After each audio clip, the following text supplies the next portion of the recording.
Ang dating Pangulong Rodrigo Duterte po ay muling bumisita sa tagapamahalang pangkalahatan ng Iglesia ni Cristo, ang kapatid na Eduardo Manalo. He lived in Bamban. I think. Ibig sabihin, yung script, hindi pa rin siya sigurado. O ikaw kung halimbawa resource person ka at witness ka, dapat alam mo. 2022 presidential elections. Habang nasa Lao, sa bibig na mismo ni Pangulong Marcos nanggaling na dismayado siya sa sinabi ni Vice President Duterte na kahit kailan, hindi sila naging magkaibigan. I don't know anymore. I'm not quite sure I understand. I'm a little dismayed to hear that she... Yes. Good morning mga kasama at muli si Kuya Goods nagbabalik. At kung hindi ka pa nakasubscribe sa ating channel, pasubscribe na lang po at syempre hit mo na rin yung bell para updated ka naman sa ating mga video. Pero bago ang lahat, magpapasalamat muna tayo, mga kasama. Umabot na po tayo ng 40,000 mahigit new subscribers. Salamat po ng marami. At doon sa mga datihan na walang sawang sumusuporta, maraming salamat po Good morning, magandang umaga sa lahat. At syempre, meron tayong pag-uusapan. Grabe, ito na. Bagong issue, bagong balita. Nako, hindi lang si BP Sara ang nag-courtesy call. Pati rin po si dating Pangulong Duterte, yun na po, nakausap na po ang pamunuan ng ang pamunuan ng INC na si Felix Manalo po ba ata, kung hindi po ako nagkakamali. So, yan alamin natin. Nako, eto na. Sigurado na ito. Naniniwala ba kayo mga kasama na sigurado na ito na ang Pangulong Duterte, ang dating Pangulong Duterte, sure win na pagdating sa lalan dyan sa may Davao. At ito may bagong balita rito mula yan sa News 5. Ang sabi dito, Bongbong Marcos mas dismayado sa pahayag ni Vice President Sara Duterte na hindi sila magkaibigan. Umasa ka pa. Kayo mga kasama, kung naniniwala kayo, mag-comment kayo sa comment section. Pero bago yan tuloy natin kung ano meron ano ba meron dyan? Pwede mo ba ipasok yan? Sherry, pasok! Dismayado si Pangulong Bongbong Marcos sa naging pahayag ni Vice President Sara Duterte na hindi raw sila friends. Tila naloko raw siya dahil inakala nilang isa siyang kaibigan. Nasa frontline ng balitang yan, si Maricela Halili. Mula sa pagiging magsanggang dikit, biglang nag-split. Tila ito ang nangyari kina Pangulong Bongbong Marcos at Vice President Sara Duterte. Matapos ang matagal na pagsasama mula noong kampanya para sa 2022 presidential elections. Habang nasa Lao, sa bibig na mismo ni Pangulong Marcos nanggaling na dismayado siya sa sinabi ni Vice President Duterte na kahit kailan, hindi sila naging magkaibigan. I don't know anymore. I'm not quite sure I understand. I'm a little dismayed to hear that she doesn't think that we are friends. I always thought that we were, but maybe I was deceived. Matatandaang sa budget hearing sa Kamara noong nakaraang buwan, sinabi ni VP Sara na kinailangan lang naman nilang mag-usap ni PBBM dahil magkatandem sila nung kampanya. Pero hindi... Yan ang statement ni Ate Sara. Totoo nga naman ang sinasabi niya.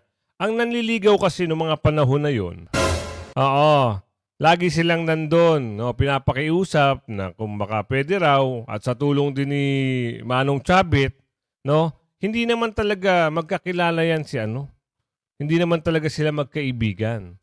Dahil nga politika, di ba? Gusto makipag-alyansa, nakiusap, pumunta ng Davao, napagbigyan. Kasi nga, syempre, in good terms pa in good terms pa, sabi nga ng iba, ano ba tawag doon? Sa maasim na prutas, pagdating matamis na. Nung matamis, naging maasim. Ano ba tawag doon? Yun ang sabi, Kaya, nasabi rito ni Ate Sara na hindi naman talaga sila magkaibigan. 'Di ba? Tsaka bakit ka madidismaya? Hindi mo nga may pagtanggol 'Di ba? Ngayon ka nagsasalita. ngayong sinabi, dapat dati pa. Kung kaibigan mo, kiniklaim mo rin na kaibigan si Ate Sara, dapat pinagtanggol mo siya sa mga batikos sa kanya. Wala nga naririnig sa'yo eh. May narinig ba sa'yo? Na pinagtatanggol mo yung kaibigan mo? Di ba wala naman? O bakit ka pa sasabihan na kaibigan? Bakit pa ba sasabihin niya na kaibigan ka? Hindi naman talaga. O ikaw, halimbawa, kayo mangyari sa inyo to mga kasama. Kayo ay binabatikos ng binabatikos. Tapos merong nagsasabi kaibigan daw. Dapat yung nagsasabing kaibigan, pinagtanggol. Tama ba? Ang nangyari, wala. Pinabayaan eh. Tapos ngayon, mag-ano-ano ka dyan. Kwento mo sa pagong. O tuloy. Sila quote-unquote friends. Ang kapatid lang daw kasi ni PBBM na si Tama. Senadora Amy Marcos ang kaibigan niya mula pa noong 2012. Kapansin-pansin naman na hindi si Vice President So tama nga naman, 'di ba? Mula pa 2012. Kailan ba yung simula ng panliligaw? 'Di ba? Nagsimula yung panliligaw na 'yan nung nakaupo ang dating Pangulong Duterte. Sinimulan na nila yun kasi siyempre 2016 presidente si Pangulong Duterte. 'Di ba? Alam na nila malakas ang Duterte. Ayan na. Nangyayari na yung panliligaw. Pero yung sasabihin mo na nangihinayang ka, akala mo kaibigan. Di sana, kung kaalam mo palang kaibigan, yun nung umpisa pa lang ng pinabati ko sa kamera, sinabihan mo na itong mga, yung isang kaibigan, ano ba tawag doon? Si Lolong. Wag mo tirahin yan, kaibigan ko yan. Dapat ganon. Ewan ko sa'yo. Tuloy. President Sara Duterte ang itinalaga ni Pangulong Marcos habang nandito siya sa Vientiane, Lao para dumalo sa ASEAN Summit. Pero paliwanag dito ng Pangulo, natural lang ng ibang italaga niya rito dahil hindi na bahagi ng gabinete si VP Sara. 'Di ba? Hindi siya bahagi ng gabinete, pero busy siya ng Pilipinas. Anong ginawa mo? Yan ba ang tinuturing mo, kaibigan? 'Di ba? Kung hindi naman siya bahagi sa iyo ng gabinete, okay, given na tayo doon. Pero siya ang pangalawang pangulo. Dapat siya inatasan mo. Parang meron kang galit di umano eh. Sa nararamdaman ng mga Pilipino, sa mga pinapakita nyo, parang anong nangyayari, pinagtutulong-tulungan nyo na ito, si Ate Sara. Ako, nagre-reaction lang ako sa napapanood natin. Di ba? Tsaka wala naman tayong pinapangalanan. Kaya ang nangyayari ngayon, mga kasama, ramdam nyo ba kung paano na nila gipitin si Ate Sara? Kasi nga, maugong na maugong ang pangalan ni Ate Sara. Kahit anong pilit nila siraan doon sa budget niya yan, sabi nga ni Ate Sara, sa inyo na yung budget na yan. Basta ako magtatrabaho ko. Hindi lalo sila nagandalaite. Ngayon, naghahanap uli sila ng butas na para ma-impeach. Alam niyo ba kung bakit? Para sino umupo pag na-impeach? Wala rin sila makitang butas sa impeachment. Dahil walang grounds eh. Wala silang grounds para ma-impeach. Ang nangyayari ngayon, naghahanap sila ng isang representative o ilang mga, hindi na mga senador. Ayun ang inuutusan nila. Siguro, sa tingin nyo ba, paniniwalaan ng korte yun? Di ba? Yung tao na yun, sandamakmak na, batikos na nangyari. Tumatakbo nga yun, walang pumapansin. Di ba? Kaya siguro, eto parang pananaw ko lang, opinion ko lang to. Ito ay isang political strategy na hindi pa abantehin o hindi pa pwestuhin sa 2028 election. No? Etong si Ate Sara. Ngayon sasabihin mo, hindi na kayo magkaibigan? Di wow. Hulyo ng taong ito nang magbitiw si Duterte bilang Secretary ng Department of Education. Tama lang. Kaya hindi naman Tama lang ha. Kasi kung hindi siya magbibitiw, lahat po ng mga kabantutan, baka sa kanya pa isisi kay Ate Sara. Biruin nyo may pondo. May pondo yung DepEd na yan. Ang ginagawa, ginigipit. Paano? Tapos nagano pa sila, kunyari may anomalya, di umano nagano pa sila, star witness, resources. Yung resources nila, scripted. Pahiya na naman. Hindi naman naniwala ang taong bayan. Kasi yung isang ang pangalan nun, rehistro. Pag tinanong yung resources, yung rehistro rin ang sasagot. Di ba? Napakagaling gumawa ng mga script. Pero yung script nila, hindi kabisado ng resource person. Tuloy natin to. Man daw issue rito kung pinagkakatiwalaan niya si VP Sara o hindi. It's a very practical reason, actually. That's how I came to that conclusion. If you notice, the membership of the executive committee are all parts of. They're all members of the cabinet up to now. Nagbabalita mula sa front. Yan Yan mga kasama, yung sinasabi natin, no? Hindi naman daw siya part ng kabinete, Pero, vice presidente. Tsaka wala naman yan kay Ate Sara kung siya ba o hindi. Ano pang issue dun? Diba? Hindi ka naman pala kaibigan. Okay na. Okay na yun. So, mapunta tayo mga kasama. Grabe. Ito na yung inaantay natin, Ito na yung inaantay natin. Bumisita ang dating Pangulo, Executive Minister ng Iglesia ni Cristo, bumisita. Grabe, no? Nagtataka tayo yung iba bakit hindi pa bumibisita. Baka hindi sila welcome. Alam niyo po ba? Itong mababait tayo mababait itong mga to no? Talagang pakiwari natin, suportado nila itong dating Pangulong Duterte at siyempre si Ate Sara. So ituloy na natin kung ano yung kaganapan diyan sa pagbisita sa Executive Minister ng INC. Pasok mo, ate. Ang dating Pangulong Rodrigo Duterte po ay muling bumisita sa tagapamahalang pangkalahatan ng Iglesia ni Cristo, ang kapatid na Eduardo Manalo. Narito po ang mga detalye. Nitong Huwebes, Oktubre 10, nang dumating sa Iglesia ni Cristo Central Office si dating Pangulong Rodrigo Duterte. Malugod siyang tinanggap bilang paggalang sa dating lider ng ating bansa. Matatandaan na bago matapos ang kanyang termino bilang presidente noong June 30, 2022, muli siyang bumisita sa Executive Minister ng Iglesia ni Cristo, ang kapatid na Eduardo V. Manalo. Sa kabuuan ng kanyang termino bilang Pangulo, ang INC ay naging mabisang katulong ng pamahalaan sa mabubuting adhikain nito na matulungang ang ating mga kababayan lalo na sa panahon ng krisis at mga kalamidad. Sa kasagsagan ng pagharap ng bansa sa pandemya bunga ng COVID-19 ay lalong pinatunayan ng Iglesia ni Cristo ang pakikiisa at pagtulong sa pamahalaan.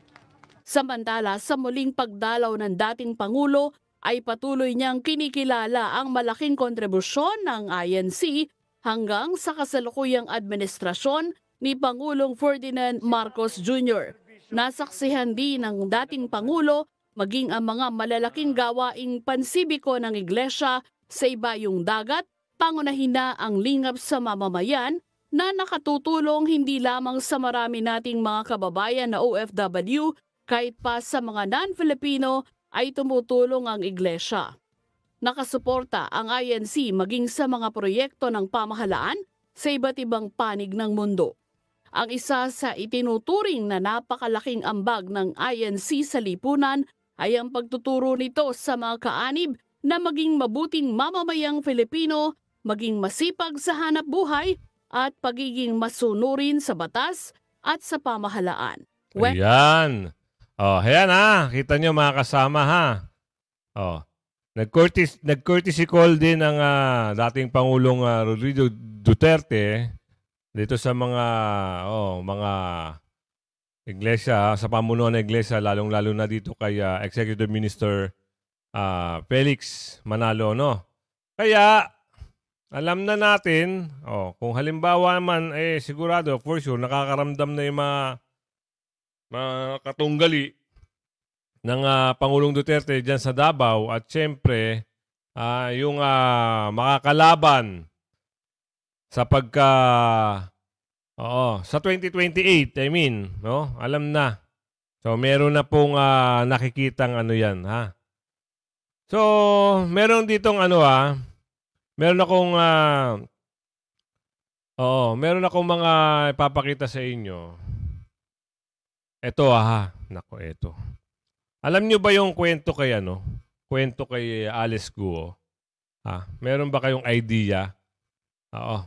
Gusto nyo, isama natin sa pag-usapan natin din, yung kwento kay Alice Guo,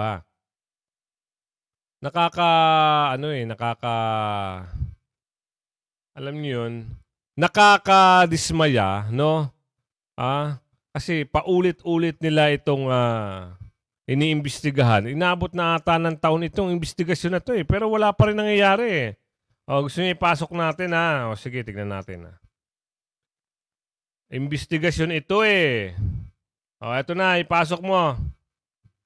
Matapos subukang idawit ang nooy naging Pangulong si Rodrigo Duterte, kasinungalingan ni Mary Ann Maslog o mas kilala bilang Jessica Francisco, isiniwalat ng Banban Mayor na si Alice Guo. Ito ang balitang dapat intindihin ng maraming Pilipino sa tila nalilitong balita na di umunay itunuturong dahilan ng iligal na pogo ang dating administrasyon ni Pangulong Rodrigo Duterte.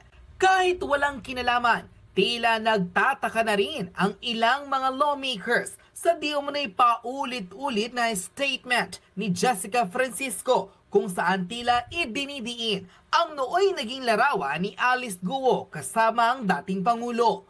Ngunit sa nasabing Senate hearing, hindi na nakapagpigil pa ang nooy Banban Mayor at dito'y isiniwalat ang buong katotohanan patungkol sa kasinungalingan ni Jessica Francisco. Yan. Sa nasabing pagpupulong, nilinaw mismo ni Alice Guo na hindi totoo o purong kasinungalingan ang pinalalabas ni Jessica Francisco patungkol sa dating Pangulo.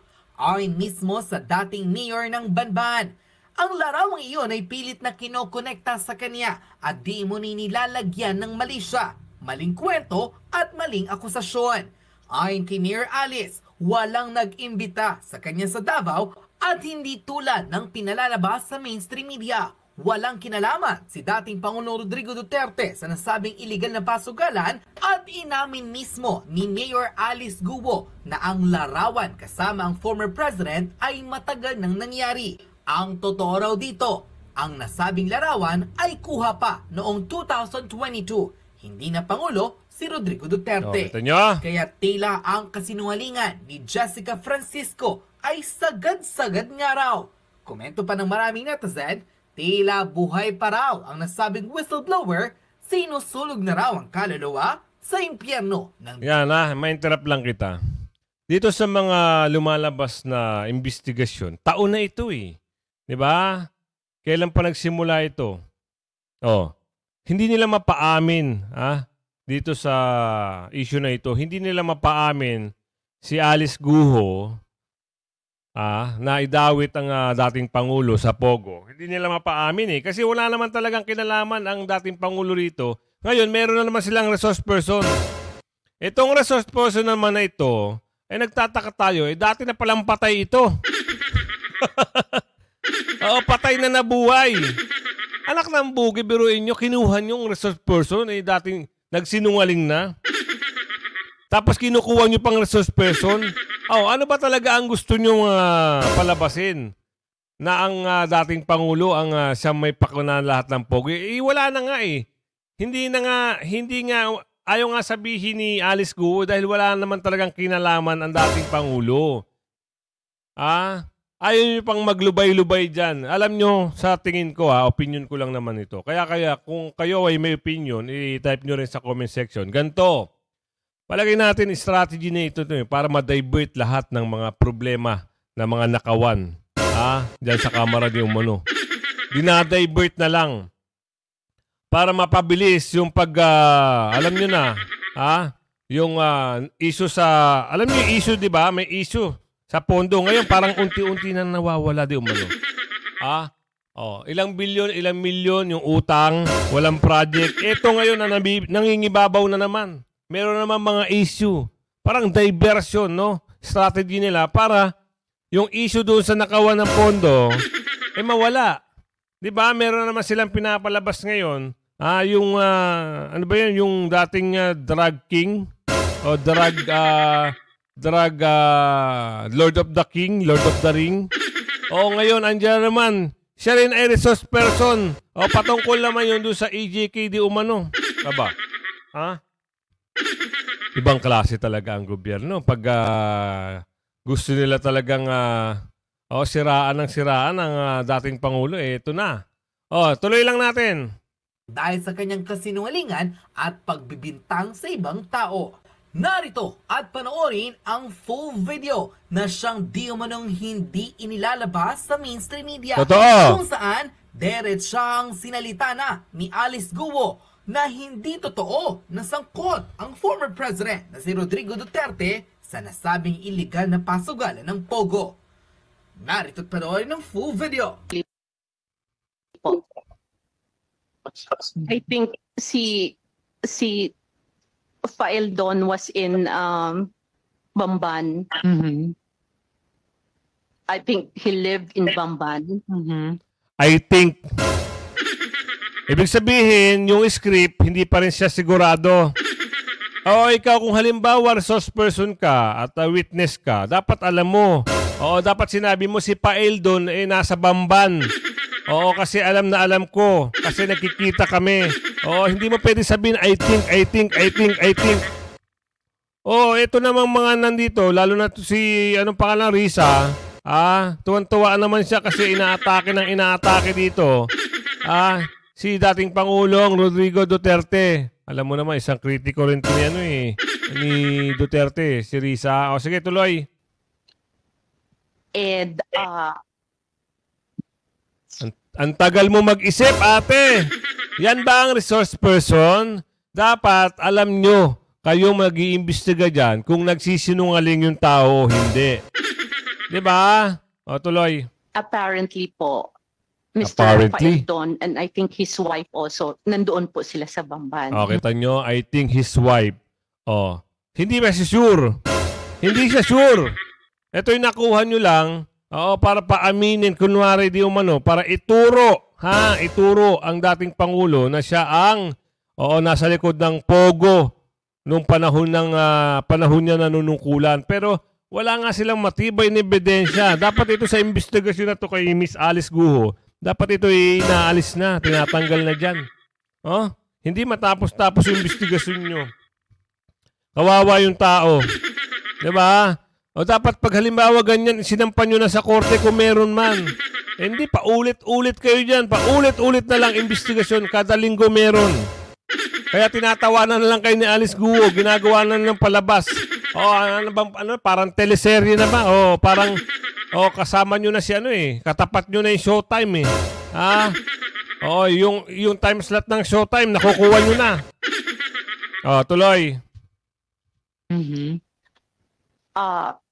And ito po, this information actually, in fairness din po, na-mention din po sa akin ni Miss Alex. Okay. Diba? Nagtagbi-tagpi ng kwento ito. Na-mention. Anak ka ng bugi. Kailan sinabi? Tuloy mo. They were invited to go to Davao. Madam Chair, Motorcycle. SP pro tempore. I see Alice Go in disbelief. Yeah, Madam Chair, So perhaps could we can we ask, yes? They were invited to Davao. It could be. It could be. They were invited, but it could be. Tingnan mo yung statement, mga kasama. Ganun ba yung statement ng resource person? Walang konkreto. Hindi siya sigurado dun sa sinasabi niya. Anak ng bugi, di ba? Sabi pa tayo, matapos subukang idawit si PRRD sa issue ng Pogo, Alice Guo nagsalita na. Di ba? Ang sinabi niya dito, hindi kasali, walang kinalaman ang dating Pangulo dito. Di ba? Tuloy. As SP Pro Tempore is indicating and the majority leader has asked, Aside from Go facial response, verbal response Is it would true? probably be Don't you needed. mention the name of file doon? Madam Chair, ganun po yun. Meron pong isang picture po with the former president po and me, nag-group po na circulating before. Yan po yung kinukwento po. Yan yung isa rin po na pagkwentuhan po namin. That's my first time po nakita ko po ang former president. Doon sa group picture niyan na circulating, that was the first time po na nakita ko po siya. Doon naman po siya na-mention po ni Miss ni Ma'am kanina. Maslog. Maslog. Kanina naman po na regarding po kay Kita nyo, hindi nga kilala ni Alice Guo si Maslog eh. Di ba? Meron pa nagsabi doon, Maslog. Kung Grabe, ibang klase talaga, no? O, sige, tuloy lang natin. Mr. Nick Faldon naman po. Mr. Nick Faldon naman po talaga nasa Bambay. Meron po siyang goat farm. O, kita nyo? Siya konkreto yung sinasabi niya. Si Paido nasa Bamban. Pero itong si Baslog, Baslog, hindi sigurado. Ibig sabihin, nag-iimbento. Wala pa siyang idea. Hindi niya alam kung... kita mo, nandadawit na lang ng mga ibang pangalan. Tuloy! Farm po sa Bamban. Goat farm. Yes po, goat farm. So kayo may babuyan, siya naman kambingan. Wala naman po kami any transaction pero may goat farm lang po. May goat farm lang po siya sa Bamban. Okay. Yan lang po. Madam Chair. Okay. Senator De La Rosa. Yeah. Can I confirm from Alice Go? Yung tanong ko kanina, meron akong iwan information na natanggap about that affidavit na dala-dala ni Maslog. Meron akong informasyon. Confirm or deny lang from you. Hindi kita pinupirsang sagutin. You can ask the advice of your lawyer. Pero tinatanong ko lang para mabigyan ng katuturan itong lahat ng sinasabi. Madam Chair, doon sa question po sa akin ni Sen Bato po, I remain silent po. At meron pa po akong kadagdagan po na answer po pala doon sa na-mention po ni Ma'am Maslog kanina na invitation ng Davao. I just want to clarify. Wala pong nangyaring invitation po ng Davao. Wala pa akong kakilala. At yung picture na yon ay nag-iisang picture lang po yon, July 22 to be exact, 2022.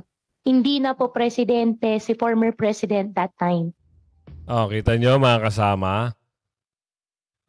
Dinadawit pero hindi na pala presidente ang dating Pangulong Duterte. Nung oras na yon. Aba, magaling. Sige, tuloy pa natin. From Alice Go. Yung tanong ko kanina, meron akong iwan information na natanggap about that affidavit na dala-dala ni Maslog. Meron akong informasyon. Confirm or deny lang from you. Hindi kita pinupirsang sagutin. You can ask the advice of your lawyer. Pero tinatanong ko lang para mabigyan ng katuturan itong lahat ng sinasabi.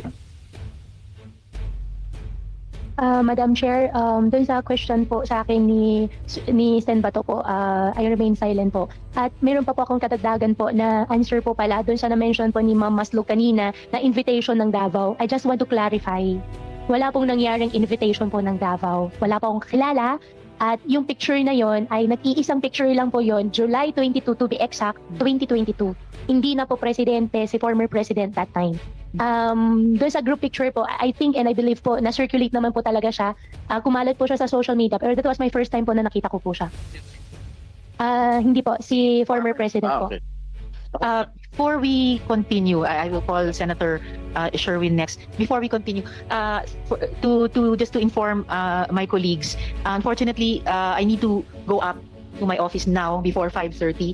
So, gusto ba ng komite magpatuloy? In which case, I will ask Senator Sherwin to chair in my stead.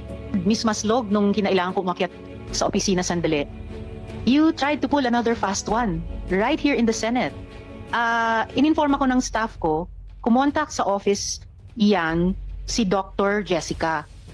yung Maslog dyan sa hearing, nagpunta sa office as Dr. Jessica Francisco, na consultant siya ng Indonesian Embassy, na gusto ipasama ang sa meeting with Indonesian Police Delegation. Meeting ni na SRH at Senator Sherwin Gatchalian noong September 25. I remember that meeting. We remember that meeting, Ms. Maslog, the delegation from the Indonesian National Police. And you came to my office posing as a consultant of their embassy kasi gusto niyong sumama sa meeting na yon. And you wrote down 3 names na makakasama niyo dapat sa meeting. A Zoe or Joe Smith, a Wouter De Jong, I think you just named him as your husband, and a Lloyd Sebastian. Grabe ma'am, nakakashock. You know, I thought I would miss a lot, and I missed a lot in the half hour I had to leave the hearing, but I found out something more about you. Oh, kita nyo na. Dapat talaga yan, i-contempt yan. Ha? Mabuti na lang pinakontempt yan si ano. Alam nyo ha, hindi maganda yan. Oo, gumagawa sila. Meron, kaya nga sabi ni Senator Bato, merong taong nasa likod nito ni Maslog.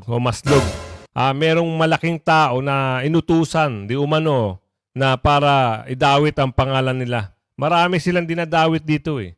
Kaya ngayon, mga kasama, kailangan maging matalas na ang isip ng ating mga kababayan. Dahil dito, sa pag-iimbento ng mga script, no? Kahit alam niyo yung issue ni Mayor Guo, 'di ba? Parang unti-unti nadadivert na eh, no? Si Mayor Guo, ngayon meron naman pumasok na resource person na bago na nagpakilalang patay na, di umano, at muling nabuhay, at ngayon ito na naman, no? Isipin nyo aba.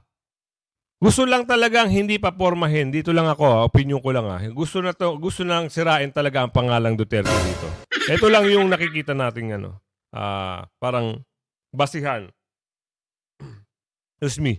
At ayan sabi ko nga sa iyo, kung hindi ka pa nakasubscribe sa ating channel, pasubscribe na lang po. At hit mo na rin yung bell para updated ka sa ating mga video. Like and share. All goods na po tayo dyan. Maraming salamat po. Bye-bye.